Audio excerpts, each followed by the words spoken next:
Hey guys, it's Tunsi here again with another build for those rangers out there. Now this build is based on the Avenging Herald. The Avenging Herald is a pistol most of you are already familiar with. If you're not, I'll get straight into it and explain everything. So first off, weapons. Obviously the Avenging Herald is the most important part of this build. The Avenging Herald has a special perk that activates when you're hovering. That special perk will increase your weapon damage by 200%. Considering that this is a heavy pistol, it already hits like a truck. Adding 200% to that will do a lot of damage. Now if you can roll an increase in weapon damage on it as an inscription, like one I have right here, plus 50% damage, you can roll like up to 100, up to a 200% increase, I believe, even more probably. The more you get, the better, the more damage you're going to put out, so definitely watch out for those. Now, as a secondary weapon, um, pretty much anything, as long as it increases your weapon damage by a lot. So mine rolled pretty good actually. It increased my weapon damage by 15%, my ultimate by 20%, another critical damage increase by 4%. Considering you're doing a lot of critical hits with this weapon, you definitely want to aim for those weak spots with this build. I'll explain later why. It's gonna add up to a lot of damage. As the assault launcher, I went for the venom darts. Now the venom darts, I already explained how those work in my previous video.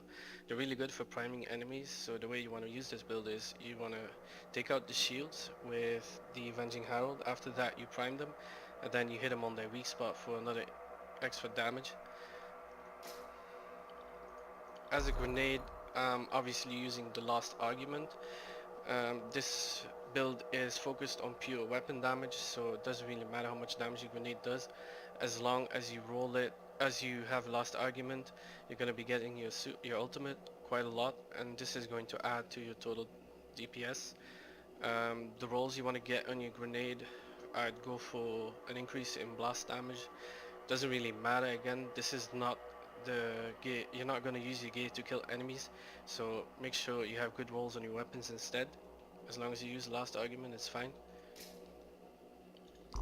Components, this is always the most important part. The first one I use is airborne advantage, so you increase your impact damage by 50%, decrease your blast damage by 20%.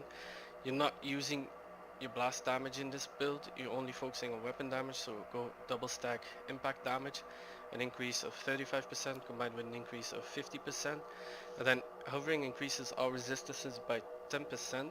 It's really good because you're going to be hovering all the time. Now in order to hover all the time, as a ranger you can't really hover that long. That's why I'm using tactical advantage and vented thrusters. Now tactical advantage increases your engine heat threshold by 35%. So do the vented thrusters.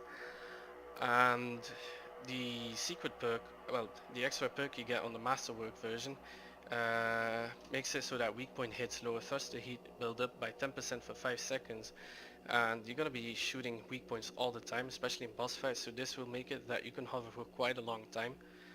And then obviously you're gonna want to stack an increase in weapon damage with defensive bulwark and firearm calibration core.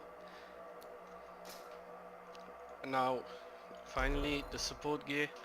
Roll something that gives you an increase in weapon ammo. That's pretty much the most important thing. The more ammo you get, or the more ammo you can carry, the better.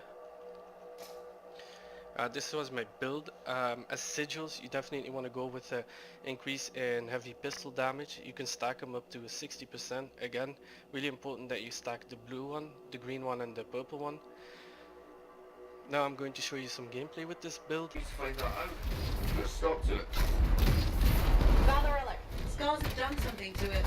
It's gone volatile. For those of us who don't speak Shaper, that's bad, right? Obviously.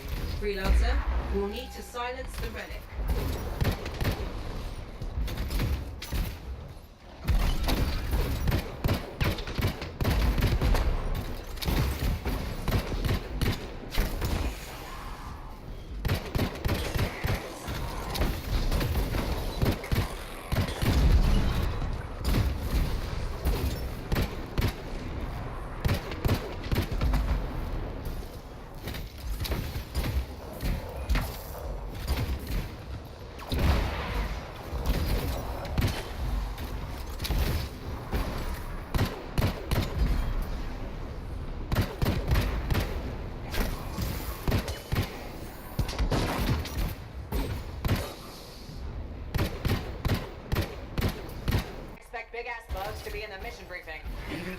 doesn't know everything.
Even the way it dies is unnerving.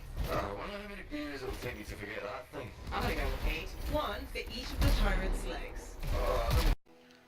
Well, it's pretty obvious that this build does a lot of damage to single targets. As you saw at the boss, I was even doing 41k damage per shot at some point. Now, the 41k damage a shot doesn't happen that often. Usually you're gonna do something around 30,000 damage, which is a lot as well, considering you have 9 shots in the mag.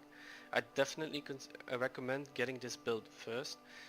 This build is not that hard to get because the Avenging Herald has a chance to drop in the hard mode strongholds. Now the hard mode strongholds only have 6 masterwork weapons in their loot pool. That means that every time you get a masterwork in the hard mode stronghold, you have 1 out of 6 chance to get the Avenging Herald. So as a ranger that just hit 30, I definitely recommend running the strongholds on hard mode. After you get the Avenging Herald, you can start doing the contracts, or you can do them at the same time, doesn't really matter. Now once you start doing legendary contracts, you will have a chance of there's a guaranteed masterwork component drop at the end of every legendary contract, and after you get a few masterwork components and the Avenging Herald, you're definitely ready for Grandmaster 1 strongholds, and you can start farming those for more drops to perfect your builds. This build is definitely up there with my other 2 builds, the fire build and the boss killer build. If you haven't seen those builds yet, I definitely recommend checking out my other video. They're really good builds, they're all really strong, all really good for Grandmaster 1 and Grandmaster 2 content. And that was it, guys. Thank you for watching again, and maybe I'll catch you the next time.